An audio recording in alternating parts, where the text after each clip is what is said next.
Hébreux, chapitre 5. Puis je vais juste couvrir une petite portion. Versets 1 à 10.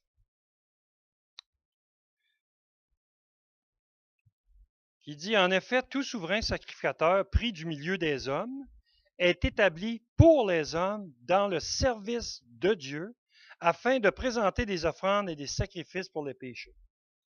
Il peut être indulgent pour les ignorants et les égarés, puisque la faiblesse est aussi son partage. Et c'est à cause de cette faiblesse qu'il doit offrir des sacrifices pour ses propres péchés, comme pour ceux du peuple. Nul ne s'attribue cette dignité s'il n'est appelé de Dieu, comme le fut Aaron.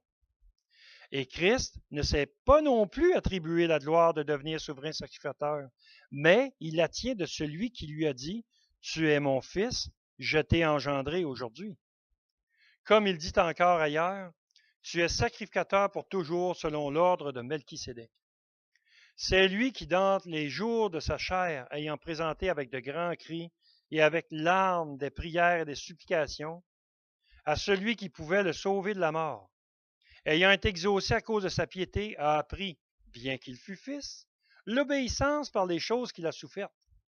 Et, après avoir été élevé à la perfection, est devenu pour tous ceux qui lui obéissent l'auteur d'un salut éternel, Dieu l'ayant déclaré souverain sacrificateur selon l'ordre de Melchisédek. Et il y a cette parenthèse qui va commencer au chapitre jusqu'au chapitre 7. Mais ici, on parle de la supériorité de Jésus sur Aaron. C'est un gros bloc qui va jusqu'à la fin du chapitre 7. Mais avec une parenthèse au centre. Il y a quelque chose de particulier dans ce texte-là, c'est qu'il nous donne les conditions requises pour être souverain sacrificateur. OK? Ou même sacrificateur, en fait.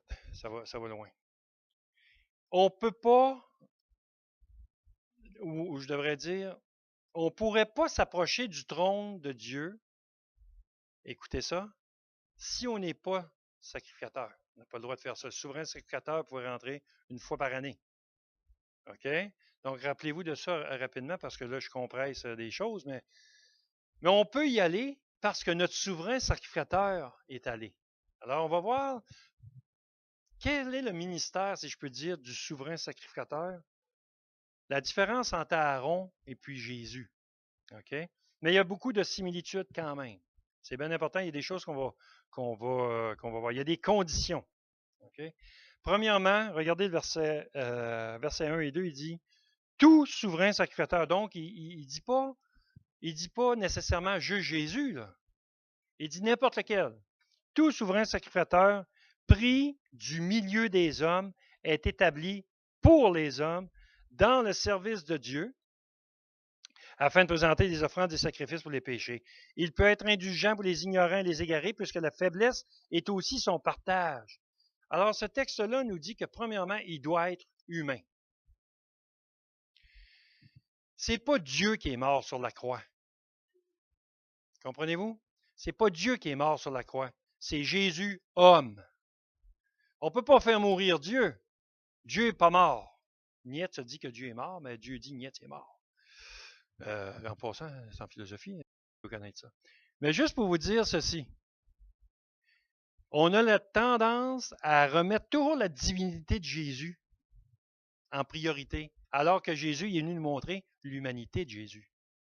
Pour qu'on soit associé au souverain sacrificateur.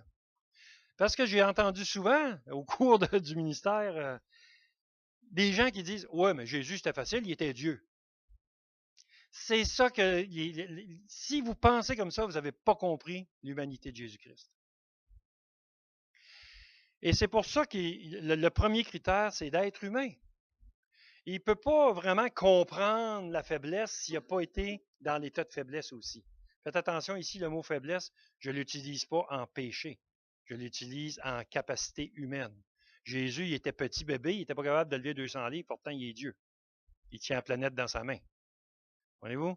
Alors, le côté humain, il a eu part aux mêmes faiblesses que nous autres. C'est pour ça qu'il en parle après. Donc, il faut qu'il soit pris au milieu des hommes. Puis une petite illustration pour vous aider à comprendre. Si les anges, ils peuvent nous regarder aller, ils peuvent étudier de nous autres, ils peuvent comprendre beaucoup d'affaires de nous autres, mais ils ne peuvent pas tout comprendre parce qu'ils n'ont pas une chair. Voyez-vous? Ils ont pas été. Ils peuvent pas arriver à savoir c'est quoi la souffrance charnelle. Ils ne sont pas charnels. Si vous, là, vous regardez les animaux, vous pouvez comprendre beaucoup de choses d'une poule. On prend une poule, OK, avec une tête. Une poule. Alors là, la poule, elle a son. Elle bouge sec, on peut regarder son coucou, une graine. Tu sais, on voit des choses. Elle pond des œufs. Elle fait, on étudie l'anatomie de la poule, mais jamais vous allez être capable de comprendre ce qu'elle pense. Jamais vous allez être capable de dire, je la connais parfaitement. Vous ne pouvez pas. Vous avez une limite de la connaissance parce que vous n'êtes pas une poule. Et c'est vrai pour tous les éléments. Il dit merci de nous annoncer ça ce matin.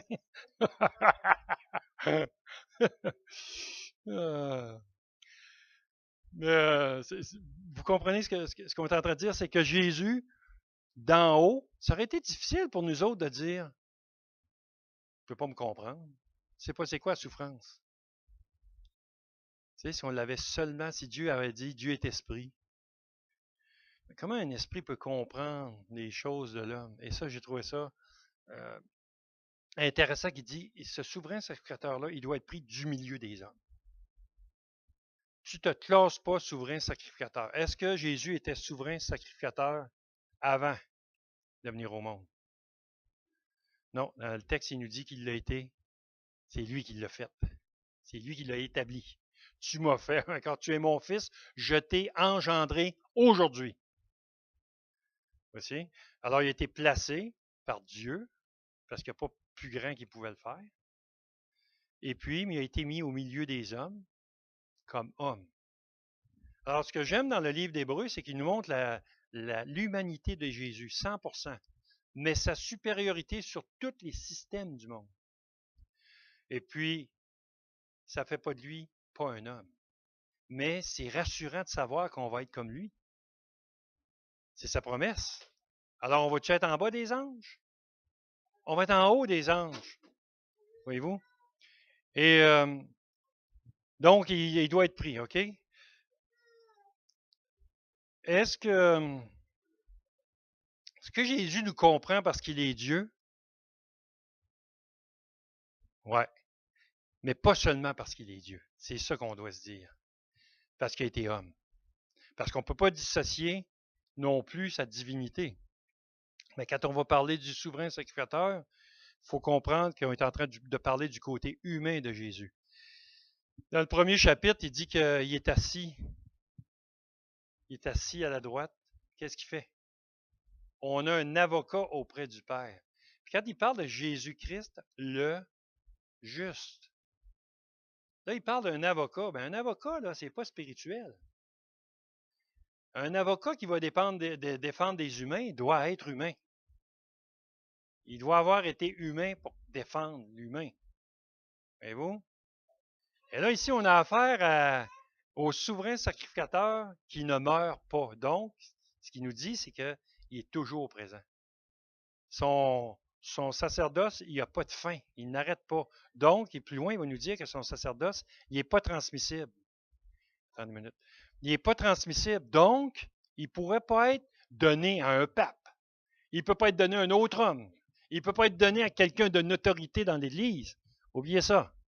C'est pas ça qu'il a donné. Rapidement.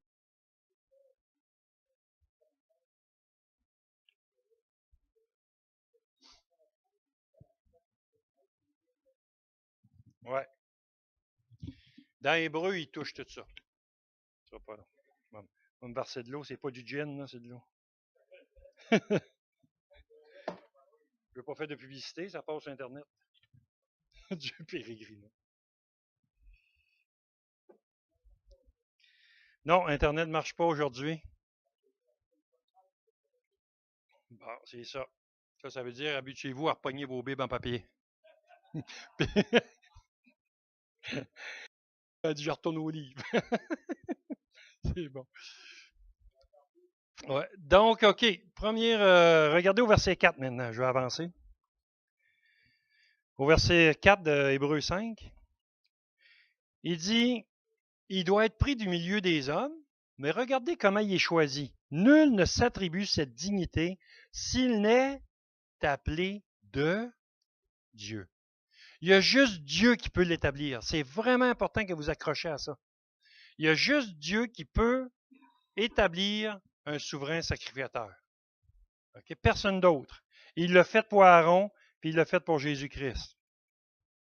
Il dit, et Christ ne s'est pas non plus attribué la gloire de devenir souverain sacrificateur, mais il la tient de celui qui lui a dit, tu es mon fils, je t'ai engendré aujourd'hui. Voyez-vous? De devenir souverain sacrificateur.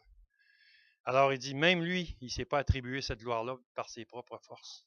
C'est Dieu lui-même qui lui a donné. Okay? Donc, il doit être choisi de Dieu. C'est impossible que quelqu'un le soit si Dieu n'appelle pas. Si Dieu l'appelle, aucun problème.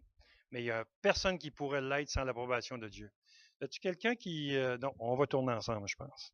Nombre, chapitre 16. Comme ça, vous allez pouvoir suivre plus facilement. Nombre, chapitre 16.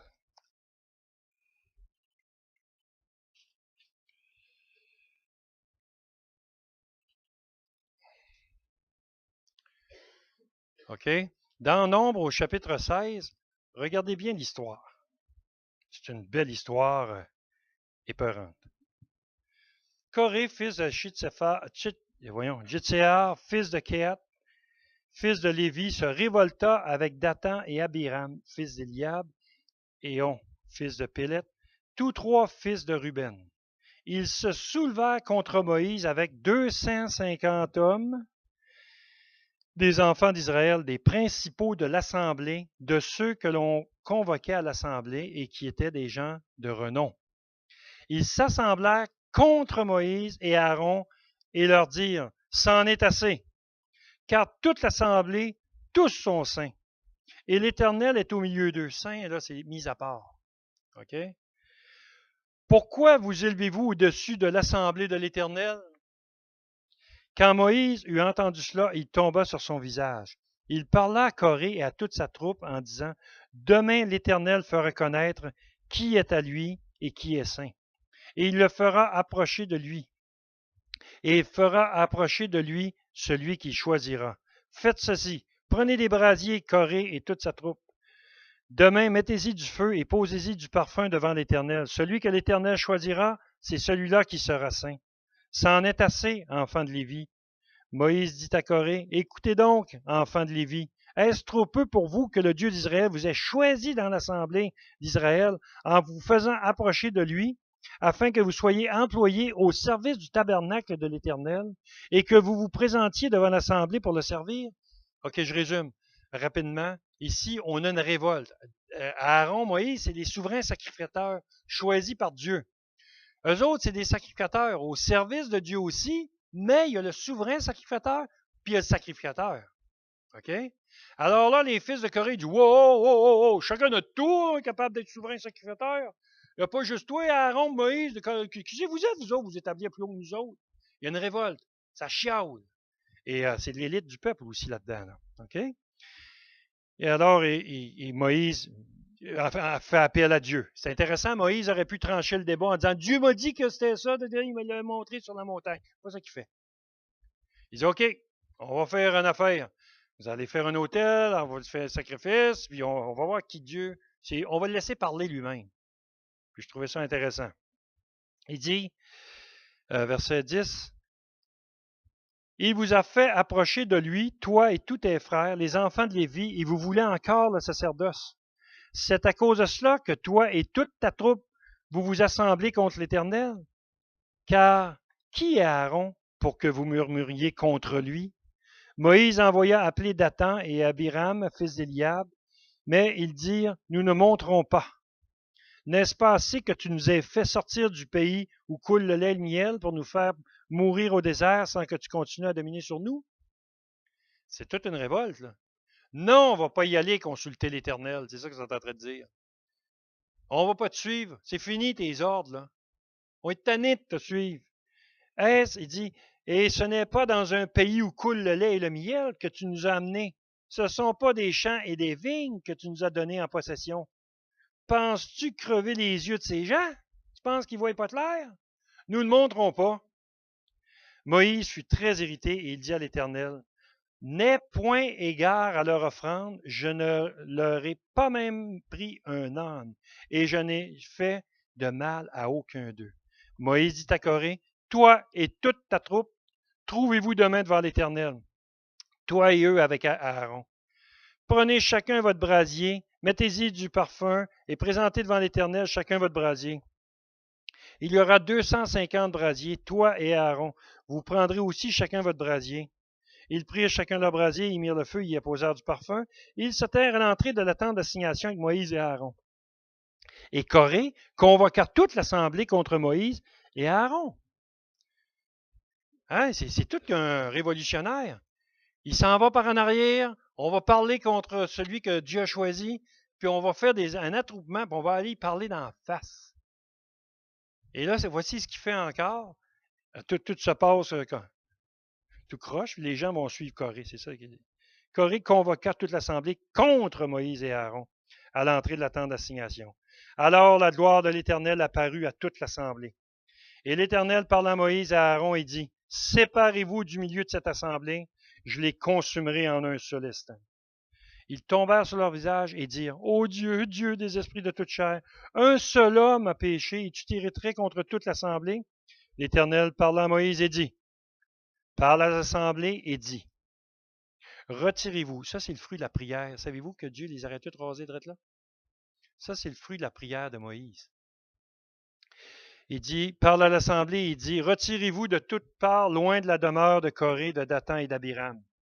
Moïse se leva et alla vers Dathan et Abiram, et les anciens d'Israël le suivirent.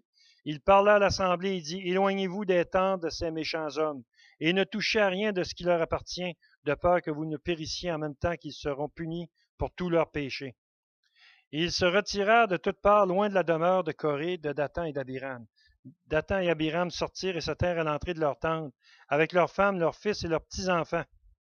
Moïse dit, à ceci vous connaîtrez que l'Éternel m'a envoyé pour faire toutes ces choses, et que je n'agis pas de moi-même. Si ces gens meurent comme tous les hommes meurent, s'ils subissent le sort commun à tous les hommes, ce n'est pas l'Éternel qui m'a envoyé. Mais si l'Éternel fait une chose inouïe, si la terre ouvre sa bouche pour les engloutir avec tout ce qui leur appartient, et qu'ils descendent vivants dans le séjour des morts, vous saurez alors que ces gens ont méprisé l'Éternel. Comme il achevait de prononcer toutes ces paroles, la terre qui était sous eux se fendit. La terre ouvrit sa bouche, les engloutit, eux et leurs maisons, avec tous les gens de Corée et tous leurs biens. Ils descendirent vivants dans le séjour des morts, eux et tout ce qui leur appartenait. La terre les recouvrit et ils disparurent du milieu de l'assemblée. Tout Israël qui était autour d'eux s'enfuit à leurs cris, car ils disaient, fuyons de peur que la terre ne nous engloutisse. Un feu sortit d'auprès de l'Éternel et consuma les 250 hommes qui offraient le parfum. L'Éternel parla à Moïse et dit, dis à Éléazar, fils du sacrificateur Aaron, de retirer de l'incendie les brasiers et d'en répandre au loin le feu, car ils sont sanctifiés. Avec les brasiers de ces gens qui ont péché au péril de leur vie, que l'on fasse des lames étendues dont on couvrira l'autel, puisqu'ils ont été présentés devant l'Éternel et qu'ils sont sanctifiés, ils serviront de souvenir aux enfants d'Israël. Le sacrificateur, Éléazar, prit les brasiers d'airain qu'avaient présentés les victimes de l'incendie. Ils en firent des lames pour couvrir l'autel. C'est un souvenir pour les enfants d'Israël, afin qu'aucun étranger à la race d'Aaron ne s'approche pour offrir du parfum devant l'Éternel, et ne soit comme Corée et comme sa troupe, selon ce que l'Éternel avait déclaré par Moïse. Nul ne s'attribue le titre de souverain sacrificateur de l'Éternel si Dieu ne l'a pas choisi. Et lorsqu'on regarde le récit, ça fait frémir. Ça fait frémir parce qu'on sait qu'aujourd'hui, Il y a beaucoup de gens qui se déclarent être les serviteurs de l'Éternel, souverains sacrificateurs, sans que Dieu les ait choisis. Ça fait frémir parce que c'est le même sort qui devrait arriver. C'est une révolte. Qu'est-ce que Corée n'aimait pas? Il n'aimait pas ça, que c'était pas lui le souverain sacrificateur. Puis pas tout seul, il en a craqué une gang. Puis ils l'ont suivi. 3 familles complètes ont été complètement ravagées, plus les 250, parce qu'ils n'ont pas fait les choses selon ce que Dieu dit. C'est du sérieux, mes amis, hein? Alors, c'est Dieu qui doit choisir. Est-ce que Jésus a été choisi par Dieu? Eh oui, il est déclaré fils de Dieu, donc il peut agir pour lui. Mais oui, c'est ça qu'on voit dans le verset 5 et 6. Tu es mon fils, je t'ai engendré aujourd'hui. Après ça, il dit, comme il dit encore ailleurs, tu es sacrificateur pour toujours, selon l'ordre de Melchisédek. Est-ce que Jésus est en proie aux faiblesses? Oui. Est-ce qu'il a péché? OK. Il faut vraiment comprendre à l'intérieur de ça. Vous pouvez aller voir dans Hébreux chapitre 7, regardez rapidement, là, verset 26. Si nous convenons en effet d'avoir un souverain sacrificateur comme lui, saint, innocent, sans tache, séparé des pécheurs, et plus élevé que les cieux, qui n'a pas besoin, comme les souverains sacrificateurs, d'offrir chaque jour des sacrifices, d'abord pour ses propres péchés, ensuite pour ceux du peuple, car ceci, il l'a fait une fois pour tous, tout en s'offrant lui-même. Il est en train de dire Jésus, il n'y a pas de péché. OK, juste pour être certain qu'on se comprend bien. Ce n'est pas parce qu'il pourrait être en proie aux faiblesses. D'ailleurs, dans le chapitre 2, il nous dit que bien qu'il fût fils, il a appris l'obéissance par les choses qu'il a souffertes. Donc oui, il est en proie aux faiblesses, mais pas en proie au péché. Il n'a pas péché. Il y a une différence. OK? Maintenant, ce que ça dit par contre, tout de suite après, euh, c'est qu'il est choisi par Dieu, absolument. Donc, il est déclaré souverain sacrificateur. Ça ne s'arrêtera jamais. Est-ce que c'est fini aujourd'hui? Non, tout le temps. C'est toujours. Donc, si aujourd'hui vous avez péché et que vous confessez votre péché, ce qui peut pardonner, parce que son sacerdoce n'est pas transmissible et il est éternel. Si on croit que le sacerdoce de Jésus, il a duré juste le temps qu'il était sur la terre, aller jusqu'à la croix, on est fait. C'est pour ça qu'il prend le temps de mentionner. C'est pour toujours. Et quand il dit pour toujours, ça va jusque dans l'éternité, là. C'est pas juste les jours terrestres. Vous savez que le prix de son sacrifice, de son sacerdoce, on va l'avoir pour toute l'éternité. Ça va loin, je pense.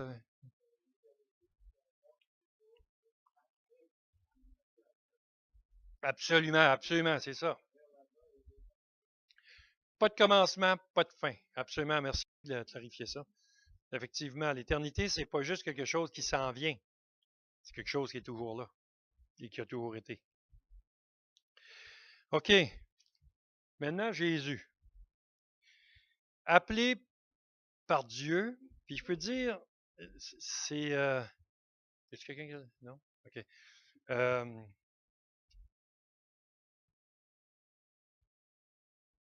Il s'apprend...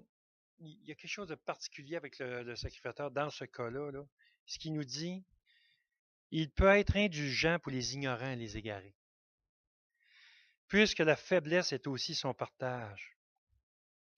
Ça prend de la compassion. Un souverain sacrificateur, pas de compassion, il n'a rien compris.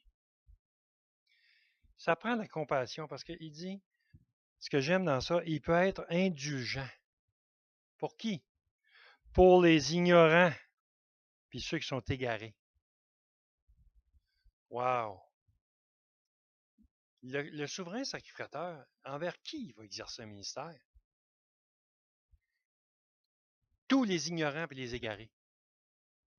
Comprenez-vous? C'est important parce que puis ça prend de la compassion pour comprendre. Et puis il ne savait pas. Là. Ça vous a-tu déjà arrivé même juste de traiter avec quelqu'un et de dire, ben, écoute, C'est pas ça. Il l'a fait, là, il est coupable, mais il ne savait pas. Dans la loi qu'on a dans notre pays, il parle d'un coupable d'intention ou non coupable parce qu'il n'y avait pas l'intention de le faire. Donc, ils font une distinction entre l'intention et ce que tu ne savais pas puis que tu as fait. Tu vas probablement recevoir un avertissement et une bonne leçon pour quelque chose que tu n'avais pas l'intention, tu ne savais pas. Mais tu vas le savoir après, par exemple. Voyez-vous? Puis au deuxième, c'est plus un avertissement. Là, tu serais coupable d'intention. Voyez-vous? Alors, il y a une distinction ici. C'est que si tu es ignorant, tu es ignorant. Quelqu'un m'a dit cette semaine, je ne le sais pas puis je ne veux pas le savoir. Coupable d'intention d'être ignorant. C'est juste pour vous dire, là, ça peut arriver. Il y a quelqu'un, ah, parle-moi pas de ça. Même qui a témoigné à quelqu'un cette semaine, puis ah, des affaires-là. Il est coupable d'être ignorant. Voyez-vous? Exactement. C'est conscient qu'il y a un rejet. Oui, vas-y.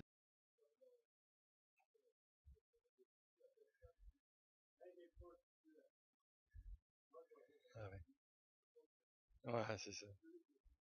Ouais, c'est ça. C'est facile pour quelqu'un de dire, ah, ben, je vais m'arranger avec lui, mais que je le voie. Eh, monsieur, ça, c'est pas ignorant, ça. C'est cave. C'est pas pareil, là. Voyez-vous? Mais il va être indulgent envers les ignorants. Les indulgents, vraiment, là, ceux-là qui ont besoin, ça prend de la compassion. Puis les ignorants. Qu'est-ce qu'on fait avec les ignorants? On les instruit afin qu'ils ne soient plus ignorants. Voyez-vous? C'est le travail qui est nécessaire de faire. Donc, est-ce que la compassion est nécessaire? Ben oui, il dit, il peut être indulgent. Il a le pouvoir de l'être.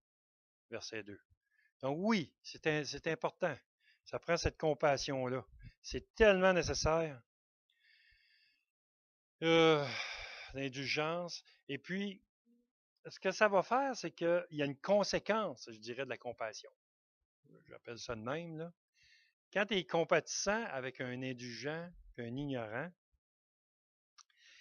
je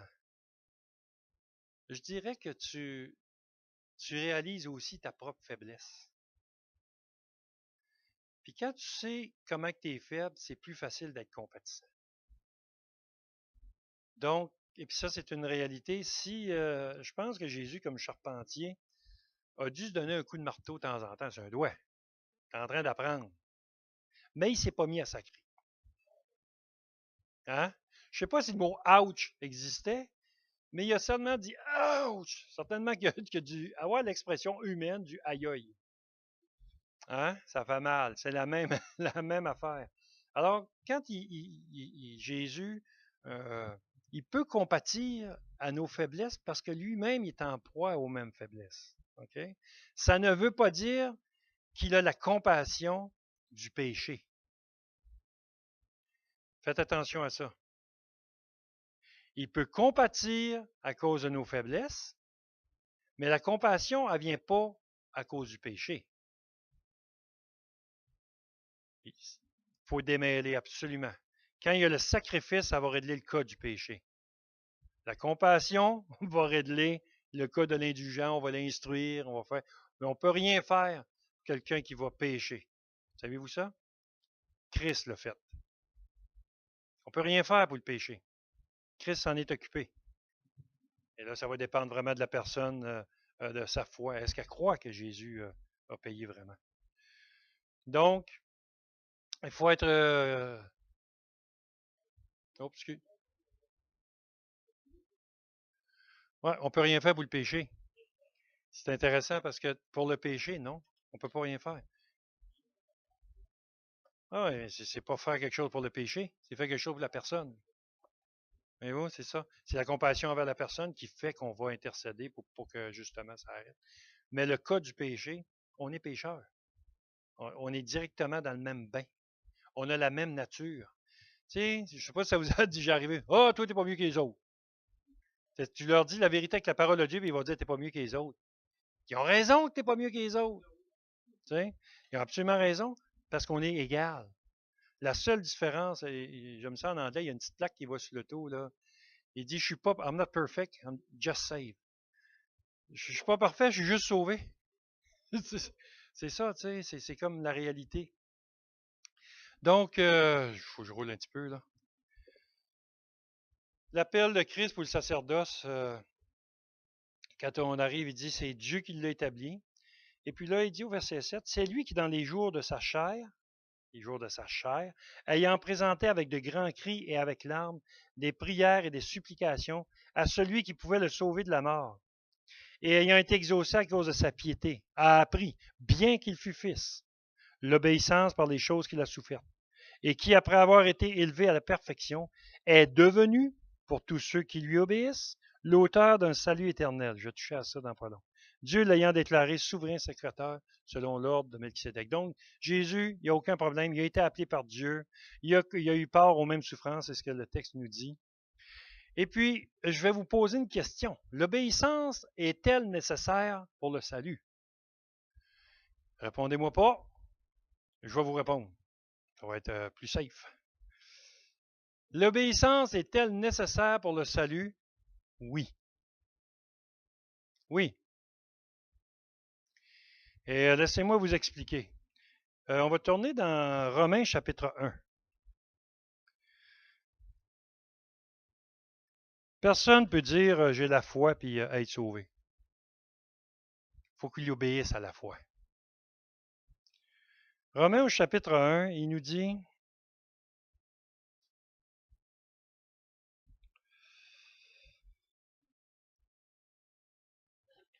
si vous prenez, on va aller du verset 1. Paul, serviteur de Jésus-Christ, appelé à être apôtre, mis à part pour annoncer l'évangile de Dieu, qui avait été promis auparavant de la part de Dieu par ses prophètes dans les Saintes Écritures, et qui concerne, cet évangile, concerne son fils, né de la postérité de David selon la chair, et déclaré fils de Dieu avec puissance selon l'esprit de sainteté par sa résurrection d'entre les morts, Jésus-Christ, notre Seigneur. Par qui? Par Jésus-Christ, notre Seigneur, en qui nous avons reçu, de qui nous avons reçu la grâce et l'apostolat pour faire quoi? Pour amener en son nom à l'obéissance de la foi tous les païens. Il ne dit pas les amener à la foi, mais il est dit à l'obéissance de la foi. On ne peut pas exclure le mot obéissance. Est-ce que l'obéissance est nécessaire pour le salut? Oui, il faut que tu obéis à la foi. Tournez encore, s'il vous plaît, au chapitre 16 de Romains.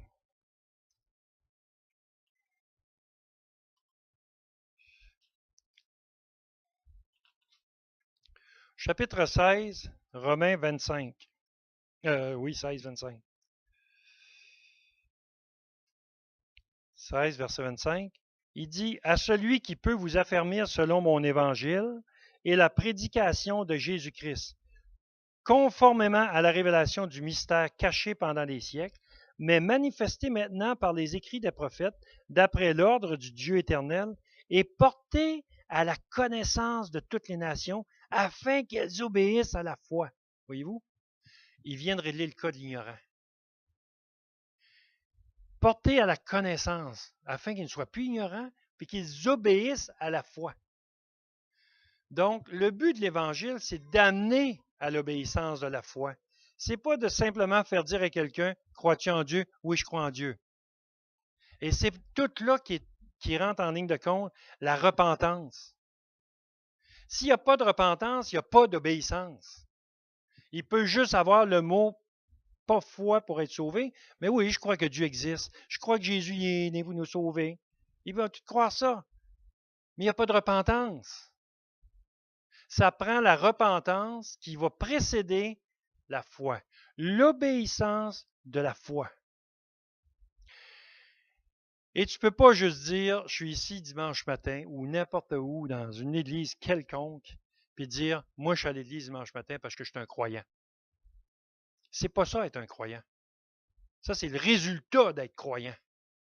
Voyez-vous? C'est l'obéissance de la foi qui fait que vous allez faire des choses pour Christ.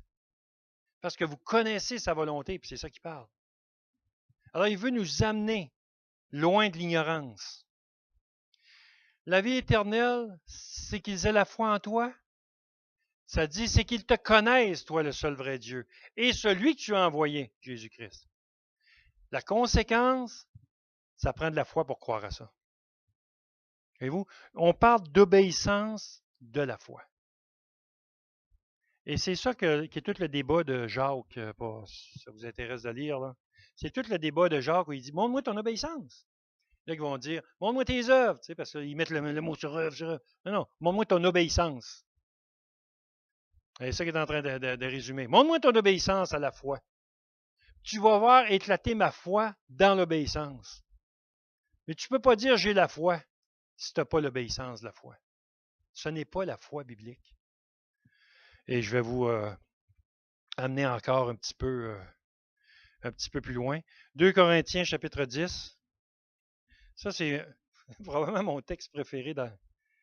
J'arrête pas de vous le citer, là, mais là, je vais vous le faire lire. 2 Corinthiens 10. Savez-vous où je m'en vais, là? Paul est accusé dans son ministère d'être charnel. Et puis, regardez ce qu'il dit dans sa défense. Voyons. Il dit,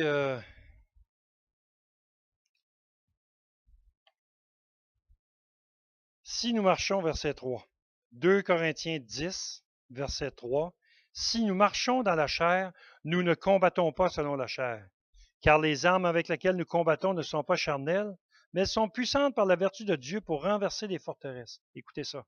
Nous renversons les raisonnements et toute hauteur qui s'élève contre quoi? La connaissance de Dieu. Donc, ce qu'il faut, c'est attaquer à la connaissance. Arrêter les ignorants. Les aider à ne plus être ignorants. Il dit qu'ils s'élèvent contre la connaissance de Dieu et nous amenons toute pensée captive à quoi? À l'obéissance de Christ. L'importance avec l'Évangile, c'est d'amener ce que Paul, ce mot-là s'adresse pour nous autres aussi, mais les païens à l'obéissance de la foi. C'est majeur. L'obéissance de la foi. On a besoin, pour faire ça, de donner la connaissance de qui est Dieu. Comment parler de qui est Dieu si vous ne le connaissez pas? Vous pouvez imiter les œuvres des saints. Voyez-vous? Mais ça ne sera jamais une œuvre de Christ. On peut jouer une game, mais avec Dieu, il n'y en a pas. Maintenant, allez dans Matthieu chapitre 7, 21. C'est un texte que vous connaissez bien aussi. Mais j'aime ça quand je vous le fais lire. Je veux dire pourquoi. Des fois, quand la prédication est longue, là, on vient les yeux pesants, tout ça.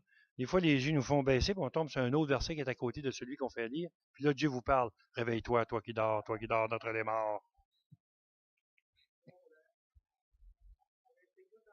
OK, c'est bon ça. Non, c'est bon, je parlais pas de toi, mais si, le chapeau te fait, mets-le donc. Chapitre 7 de Matthieu, verset 21. Regardez au verset 21, il dit, ceux qui me disent, Seigneur, Seigneur, n'entreront pas tous dans le royaume des cieux, mais celui-là seul qui fait quoi? La volonté de mon Père qui est dans les cieux. Il est en train de parler, c'est pas celui qui dit, c'est celui qui obéit. Est-ce que l'obéissance est nécessaire pour le salut? La réponse est oui, absolument nécessaire. Sans obéissance, il n'y a pas de salut. Sans obéissance, c'est pire que ça, il n'y a pas de foi. Si tu n'obéis pas, tu ne peux pas aller à la foi. Fait quand même que, oui, Dieu, dans Romains chapitre 1, il va dire qu'ils sont inexcusables de ne pas connaître Dieu parce qu'il s'est révélé dans la création même. Inexcusable. Les gens vont dire, oui, Dieu existe. Pour beaucoup de gens, c'était le cas dans notre pays pour des années et des années, depuis sa fondation. Aux États-Unis, c'était pareil. Il y a un gros débat présentement d'ailleurs Et savez-vous quoi? Ça fait pas de nous autres, de notre nation, ou même des États-Unis aussi, une nation sauvée. On peut juste être sauvé par l'obéissance. Alors, ce n'est pas de dire je crois, Seigneur, Seigneur, même ça va loin, le texte, il nous dit Seigneur, Seigneur, est nécessaire pour nous conduire au Père. Même si ça implique de souffrir. L'obéissance, normalement, il y a souffrance qui vient avec. Jésus, comme il nous dit, bien qu'il fût fils, a appris quoi? L'obéissance par les choses qu'il a souffertes. C'est nécessaire. Et malheureusement, la tendance humaine, c'est que quand il souffre, il veut se pousser de ça, il ne veut plus être là-dedans. On va réagir en fonction d'enlever la souffrance, alors que Dieu lui utilise la souffrance pour purifier notre foi, nous amener à l'obéissance. Vous savez, si tu as fait quelque chose et tu t'es fait mal une fois, c'est rare qu'on voit la personne retourner dans la même affaire parce qu'elle dit ça fait mal. Hein? Tu ne veux pas retourner là. Tu dis, je suis content de l'avoir passé, mais je ne veux pas la repasser. Ça fait mal, la souffrance. Tu apprends des choses dans la souffrance. Il y a des chrétiens qui après certaines épreuves que j'ai eues, ils sont venus me voir et m'ont dit qu'est-ce que le Seigneur t'a montré là-dedans? À rien pour toi. Que pour moi. Il y a une réalité, c'est que dans nos souffrances, Dieu nous parle à nous autres. Il n'est pas en train de parler à tout le monde. Mais quand on passe la souffrance, je peux vous dire une affaire, tu apprends l'obéissance. Je vais vous raconter une petite anecdote rapide. Là, au début de mes études, j'étais à Québec et puis on n'avait rien dans l'appartement. On avait tout vendu pour aller étudier. Puis on couchait à terre et puis on avait de la misère et qu'on n'avait aucun revenu d'ailleurs. Et puis je me souviens, je priais toujours le Seigneur. Il a toujours pourvu à nos besoins. Toujours, toujours. J'avais un loyer à payer. J'avais les mêmes affaires que vous autres, mais il n'y avait pas de revenus qui rentrent. Et puis c'est là que j'ai appris ma plus grande leçon. Et je me rappelle, solide, là, ma foi était comme inébranlable. Je priais, le Seigneur va pourvoir. Puis là, il n'a pas pourvu pendant un mois. Et là, c'était tough parce que j'ai jamais été en retard sur rien de mes paiements. Il n'a pas pourvu pendant 2 mois. Je commence à avoir on avait qui était bébé à ce moment-là. Et puis, on avait une pinte de lait et un pain. Et puis, on couchait à terre dans des sleeping bags. Puis, 3 mois, le Seigneur obéit pas. Puis là, ça me faisait mal parce que je savais que Dieu était en train d'épurer ma foi. Puis là, je me souviens, puis je vais m'en souvenir tout le temps, j'ai honte de ce que je vous dis. Je le dis en riant, là, mais c'est pas drôle. J'avais honte, puis pas à peu près. Le soir, j'étais à genoux à côté de mon sleeping bag, parce que je prie souvent à genoux encore. Puis j'étais à genoux à côté de mon sleeping bag, puis je pleure. Puis j'ai dit, Seigneur, arrête. Arrête, je suis plus capable. Parce que je disais, Seigneur, moi, je veux devenir de plus en plus comme Christ. Puis j'arrêtais pas, c'était ma prière. Mon désir, c'est de te servir jour et nuit. Puis Seigneur, quand il m'a mis à l'épreuve pour commencer à faire la job dans moi, il m'a poussé. Il m'a montré la faiblesse de ma foi. Ma foi, là, elle m'aurait sauvé juste 3 mois. Comprenez-vous? Au bout du 3e mois, j'ai flanché. J'ai dit, Seigneur, arrête. Ça fait trop mal. Arrête. Le lendemain, on recevait quelqu'un à la maison. Pas au courant de rien. Il a rentré. C'est un frère de Port-Cartier qui est avec le Seigneur aujourd'hui. Il rentre dans notre petit appartement. Et puis il m'avait dit, Claude, il dit, je vais arrêter chez vous. Je vais rester un soir pour. Puis moi, je faisais tout pour pas qu'il vienne voir dans quoi on restait. Tu sais. Puis là, il dit, je vais aller vous voir. Il dit, je vais aller coucher chez vous à soir. Il dit, je m'en vais chez mon frère. Puis, juste de passage. Fait que quand il arrive, il dit, on va aller manger. Ben, je dis, OK, je vais aller te rejoindre.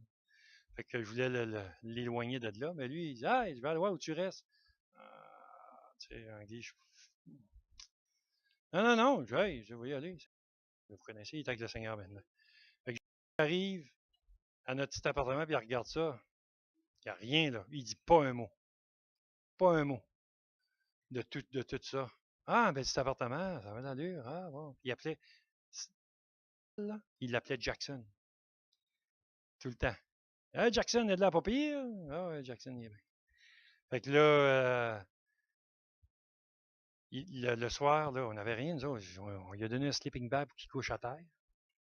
Puis il nous a amené manger au restaurant. Puis l'après-midi, il a sorti, puis il est allé au magasin, il est revenu avec un micro-ondes. Puis là, il nous a acheté un micro-ondes. C'était notre premier meuble. Un micro-ondes. On n'avait rien à mettre dedans, mais on en avait un. Et puis écoutez bien ça. Là, le soir, il dit, Claude, il dit demain, il dit, lève-toi pas, là, moi je pars de bonne heure, puis je veux pas que tu te lèves. Je dis, non, Jean-Guy, je vais me lever. Non, non, non, il dit, oublie ça. Il part, puis quand nous, on s'est levé, là, j'allais à l'école, quand on s'est levé, il y avait sur le comptoir, il y avait un chèque avec le montant exact de mes 3 mois de loyer, 3 mois d'épicerie, 3 mois d'école, de tout ce que j'avais à payer. 3 mois tapant, plus 10 piastres. Alors, on a pris 10 piastres, on est allé jouer au quilles. C'est ce qu'on a fait, on s'est dit, il est de trop. Dieu avait pourvu exactement à la faiblesse de ma foi. J'ai écrasé, puis je me suis mis à pleurer. Je pleurais. Je n'étais plus consolable. J'avais honte. J'avais honte. Parce que ma foi était en train d'être épurée, puis j'avais dit, Seigneur, arrête. C'est dur de souffrir. Essayez ça, voir. Dieu connaît votre corde sensible. Puis il est capable d'aller toucher exactement où ça fait mal. Toi, tu ne sais pas que c'est là que tu es rendu. Mais lui, il sait. Et Dieu nous a promis qu'on ne sera jamais tenté au-delà de nos forces. Pensez-vous qu'il va nous faire souffrir plus loin que qu'est-ce qu'on est capable d'endurer? Non, il nous rend forcis avec la souffrance. Et on devient de plus en plus capable. Il nous rend capable. C'est lui qui fait l'œuvre. Croyez-vous ça? Êtes-vous prêt à souffrir?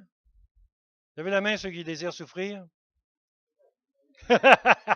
Il dit enlève le mot désir. Levez la main ceux qui vont souffrir. On va souffrir. Les croyants vont souffrir. Il faut qu'on apprenne l'obéissance, puis c'est comme ça. C'est comme ça. Alors, soyons encouragés par le Seigneur Jésus qui est assis à la droite du Père, puis qui intercède pour nous, puis qui compatit à nos faiblesses aussi. OK? Dieu peut compatir, Christ peut compatir à nos faiblesses, mais pas à notre désobéissance. S'il y a de quoi que vous devez retenir même là, dans tout ça, ça serait ce bout-là. Dieu, Jésus, le souverain sacrificateur, peut compatir à nos faiblesses, mais jamais à notre désobéissance. Une différence, hein? Jamais. Alors, il est compatissant devant nos faiblesses, mais pas vis-à-vis de notre désobéissance, parce que la désobéissance est péché. Il y a besoin de sacrifice. OK? Faites la distinction dans les deux dans vos affaires. Et puis, je vais terminer avec un passage, Apocalypse chapitre 1, va vous encourager. J'espère que je ne vous ai pas découragé non plus. C'est que ce soit mon but de la prédication ce matin, c'était de vous encourager à vous confier en Jésus, mais de réaliser qu'en même temps, on ne peut pas être encouragé dans notre désobéissance. On peut juste être encouragé dans notre obéissance.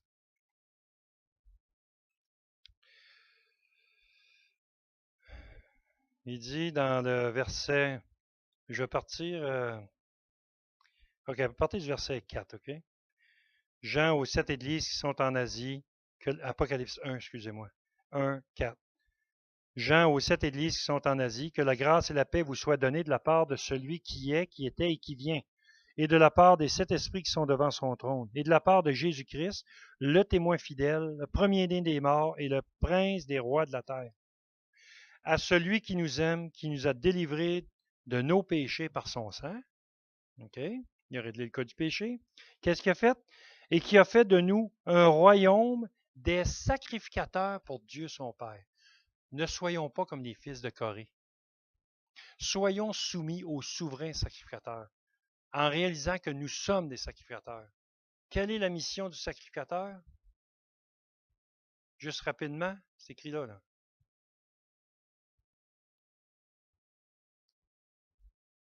Il est sacrificateur pour nous autres. Pour Dieu. Donc, on doit faire le service de Dieu. Pas ce que je pense. L'erreur des fils de Corée, c'est d'avoir voulu faire ce que les autres ils voulaient faire. On est sacrificateur pour Dieu son Père. Qu'est-ce que ça fait un sacrificateur? Ça sert Dieu, mais dans quel domaine?